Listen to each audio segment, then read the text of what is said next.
Man cannot follow a lady, and she's leading you in her quest for revenge.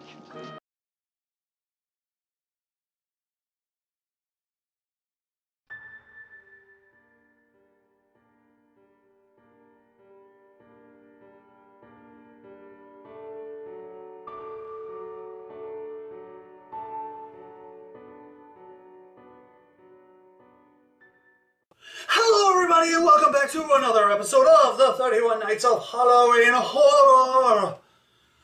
Rainbows from Hell.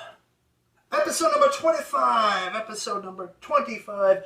Coming off of last night's episode, which was the nunsploitation flick Flavia the Heretic. And today, I thought, you know what? It was a weird movie, and it wasn't quite what I expected for nunsploitation, because I sort of expected a story more like a woman goes to a convent, and on the surface, the convent seems perfectly normal, but on the inside, the convent is full of debauchery and degradation and vileness, you know, something like, what was the name of that movie? Anyways, I can't remember it, so I'm not going to talk about it. So I thought, okay, I'll go watch another one because Flavia kind of disappointed in that aspect. So I watched this movie called The Nun and the Devil, thinking, okay, now we're going to have some like supernatural shit going on. And when I watched it, it was not really that. It was more about the politics of becoming the Mother Superior and the politics behind the scenes and of the church, and how, like, you know, they have to do secret deals with wealthy landowners and things like that, and just really seemed more like a drama than anything else. Yeah, sure, there was some nudity and sex, and yeah, there was torture toward the end, but honestly, it completely fell flat. So I'm like, oh goodness, what am I gonna do? I gotta do a movie here, and this movie is just not what I want it to be. So I thought, okay, there is a movie that is weird. It's delightfully weird and strange and crazy, and involves nuns, even though I guess you could not really call it a nunsploitation film. But that is the 1970s avant-garde Alucarda. I mean, come on. How can you not know that that person was going to be trouble? Their name is literally a Dracula backwards. So, Alucarda. What is this movie about? Well, there is this young lady named Justine who just recently lost her mother, and now she's got to move into an orphanage, and that orphanage is run by nuns, and that orphanage looks like it was not built, but actually carved out of rock. I mean, the place is really just an interesting set location, and the sanctuary in there is creepy as heck, which is cool because it adds to the whole ambiance of the movie. However, it is kind of weird to see, especially when you juxtapose it to the other areas in this movie, though I guess maybe they did that on purpose. I don't know. Anyways, so Justine befriends this lady, this girl named Alucarda, who is a free spirit, mischievous, and hears voices. And that's always a good thing. So Alucarda leads Justine into the woods, and they meet this kind of gypsy man who wants to sell them trinkets. And there Alucarda takes a dagger that was made of the tears of gypsies or something like that. Anyways, and they run off and they go find this old crypt. This crypt, of course, so happens to be the place where Alucarda was born, and mother, I guess, died, and she wanted Alucarda to be safe from him, whoever that is, probably the devil, but I don't know, and then has her taken off to the orphanage. So Alucarda finds the crypt. They go inside, and Alucarda, who loves Justine, and I'm not meaning just, you know, love like friendship love, but like, you know, let's get it on type of love. She wants to enter into a blood pact with her, but Justine's kind of like, I don't know. Anyway, so Alucarda goes, hey, let's open this casket here.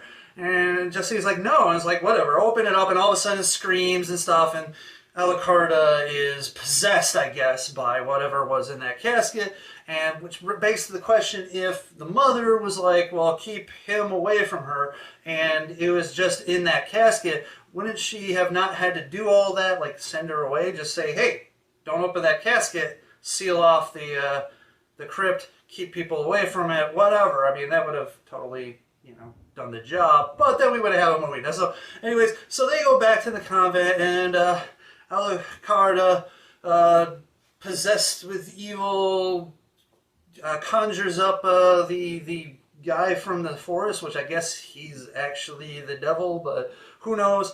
And they consummate the blood pact in a naked festival ritual orgy, and from there the nuns and the clergy in that orphanage notice the blasphemous acts and think, well, it's time to do some exorcismo type stuff.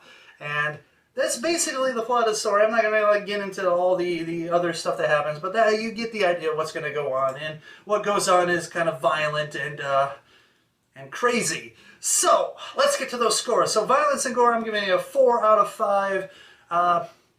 It was kind of difficult when I was thinking about it because there's not a lot of gore in it, and the violence is contained to pretty much a small section of the film, but there is quite a lot of blood, quite a lot of mayhem. We have people bursting of flames just by a look, so yeah, I'm going to give it a 4 out of 5. Shock value, 3 out of 5. I mean, there's like this flagellation scene, which just took me off guard. I mean, there's not really jump scares, it's just the content that's shocking, the exorcism, the ritual, those things were just, So I'm giving it a solid 3 out of 5. Now comes some of the weak parts. Acting, 2 out of 5. Look, I enjoyed the priest, and I enjoyed the doctor. Honestly, Alucarda, for the most part, was pretty enjoyable acting-wise, but just the screaming, just the overuse of screaming, and it felt overblown and over melodramatic, and therefore I'm dinging it hard because of that, because it sort of took me out of the movie, because I just started like, oh my god, there's just a lot of screaming going on here. Instead of like words and emoting, let's just scream, screech, and scream, right? So yeah, 2 out of 5. Plot, I'm also giving it a 2 out of 5. I want some context sometimes in these movies. Like the beginning, you have this birth in the hymn, but it is an allusion to the devil, I don't know, and then just, like explain the whole thing about hearing the voices, and then it just, some of this movie just felt really, really confusing at times. And plus, like the major plot hole of, like, she opens this crypt or the casket, and that's what gets her, which really, like, was kind of dumb, in my opinion. So anyway, so I'm dinging it for that, 2 out of 5. Nudity, my goodness, honestly, most of it's all in, like, the ritual scene, and also the exorcist scene, but it's not prevalent throughout the film, but those two scenes are quite graphic in their nudity, so I'm giving it a 5 out of 5. I mean, there are a lot of naked people in that ritual scene, so there you go. Enjoyment factor, I'm giving it a solid 4 out of 5. Yes, some of the annoying things knocked it down to where I can't give it, like, a higher score, but 4 is pretty dang good, and I really do enjoy it. It's weird, it's crazy. The last act is insane, and, beautiful naked women. What more can you want, right? So there you go, 4 out of 5. My overall impression, though, is a 3.5 out of 5. Really, I don't know if it's the director, but that screaming, it was annoying, and I wanted a little bit more meat to the story. And, it had decent pacing, but, I just wanted a bit more context. Yes, I want to connect the dots. Yeah, sometimes I want to. Sometimes I want to sit down and not think about a movie. Is that too much to ask for? Maybe it is. I don't know. But 3.5 out of 5 is still pretty dang good. So there you have it. That averages out to 3.4 out of 5.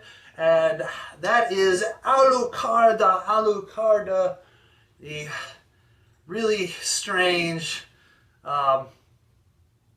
yeah, I mean, it's not nunsploitation, but there's nuns, so there's that. And episode number 25. I think it's episode 25. I'm pretty sure it's episode 25. It's got to be episode 25, yeah. Anyways, so we are coming down the home stretch. So I will see you next time. And remember, internet, don't open the casket. Don't.